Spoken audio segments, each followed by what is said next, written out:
اوكي waxaan ka hadlayaa shay ka mid ah waxyaabaha ay Soomaalidu kansarka ugu badan ka qaadaan kuwa dalkii joogan ka hadlaya waliba oo kun banaanka inay taalo wax saacado ka badan waa dembi haddana qof xun oo dukaan haya oo mii ka soo galay wuxuu ku leeyahay ukunta waa loogu talagalay inay banaanka taalo Brazil baa laga keenay ukuntu markaad saa u qabato waa inay aad moodaa xabad yar oo baraf inaad gacanta ku hayso hadda ukuntan oo kale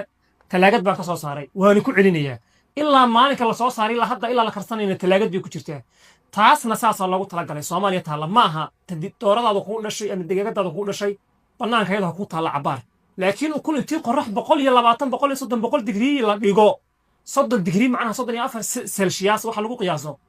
intii la dhigo 40 digrii la leeyahay weecad oo loogu talagalay waa dembi wax jira maaha dadka laga daayo kansarka iyo waxa la qaadsiinayo dadkan ganacsatada isku sheegaya ee dadkii baabiyay ee dawadii ku dilay ee wax kasta ku dilay ukun bila fridge oo fridge la'aan intii la dhigo qofka la siinayo 20 intaas oo cisho oo leysa kansar baad ka qaadaysaa waxa hindiya u taali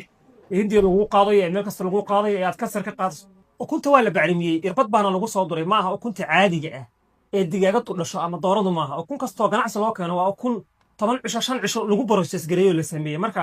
niyo naftaada hadilin kansarna is qaadsiinin waxyaaba kansar ka qaada kan ba kamida ukunta inaan ka hadlo waxay u dhaliyay markaan arkay carruurta yar yar ee markay dhalato sonkorta caanaha loogu bilaabayo waa dembi ukunta inaad cuntid waa dembi dawooyinka dhacay ee dadka la siinaya waxaana inay cidii keentay baa qaadaysa ganacsatada iyo waxaana dad fiican bay iska dhigeen xajkii uu kaaga horeeyaa meel kasta kaaga horeeyaa mid ilaahay ka baqaya mooyee wallahi billahi tallahi kulligood cadaabtii saaxiib ku noqonaya waan salaamaya asxaabteeda gaar ahaan kuwa macaanka qaba reer Master CC caafimaadkiina ha la ilaaliyo